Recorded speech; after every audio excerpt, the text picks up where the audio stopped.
Kyle Green is president of Green Mortgage Team, and he's here to join me with the big fat idea. Kyle, what about it? What's the big fat idea? The big fat idea is to buy commercial real estate. Yeah, that's an interesting thing now, because now commercial real estate obviously is in big demand in Vancouver, at least. Not so much, obviously, our listeners in Calgary at this point, or Edmonton, but yeah, it's an interesting thing. Tell me a little bit more. It's almost intimidating, I think, for people. We're far more familiar with buying a condo or even an apartment building, maybe for some people, or a house. But what about the commercial side? Well, one of the major keys here is that financing is getting harder and harder under the residential guidelines.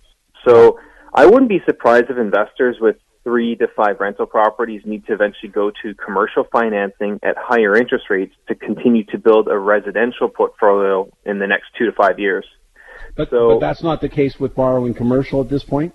No, you know what? Commercial real estate has stayed the same for years and years, decades. Yet we continue to see the government focus and really hone in on trying to make it harder for clients to purchase residential property. Let me come to the bottom line on this is, again, what kind of returns or how does it work, that kind of stuff. If individuals listening here today go, I might want to look at that.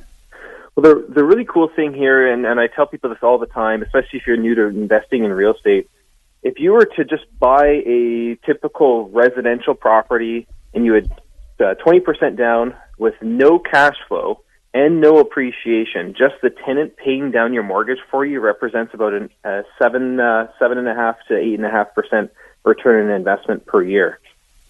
But is that on commercial or is that residential? It's on either.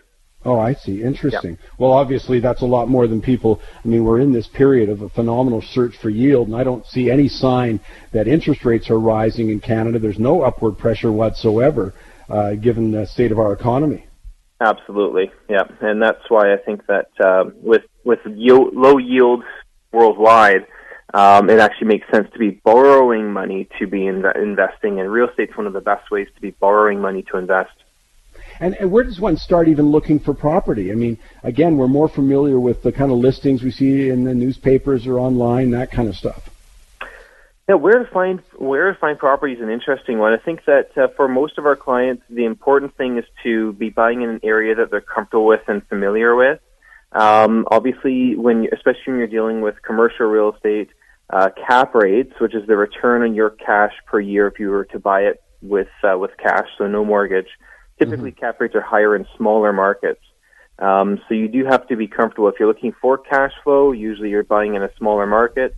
But if you're looking for something that's a little bit safer, then typically, like in Vancouver, a cap rate will be closer to 2%. Okay, and let's talk about how they play it. Yeah. So if you're leveraging to buy commercial real estate, that's usually where your yield is going to be higher than your mutual fund, especially in today's market. Long-term projections for interest rates seem to be pointing to rates being low for the next 3 to 5 years at least. And you can lock in 5 or 10-year money for CMHC insured multifamily buildings. So a 20-unit apartment block, for instance, a 5-year fixed is 1.9% or below for this, or 10-year money is 2.5%. Wow. And again, obviously, depending on how much leverage you have, depends whether it's aggressive growth right down to low leverage, it's conservative. Just in 10 seconds, tell me, how long should I expect to hold this investment? Yeah, in general, real estate is a longer-term investment. I would say that 5+ years is wise. Good stuff. Really interesting. I mean, this is the kind of thing we love to do, is to put it out there, then people do a little work on their own and just bring to the forefront some different ideas that maybe aren't as they're hearing on a regular basis. And this is a perfect example. Kyle, thank you for taking the time. Thanks a lot. Kyle Green is president of the Green